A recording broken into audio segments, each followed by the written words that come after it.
આજે અમારા જીવનનો આ કેટલો સુંદર દિવસ છે.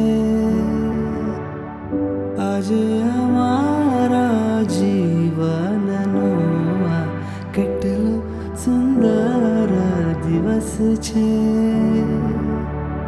આજે અમે રમશું પ્રીતમની સાથે. આજે અમે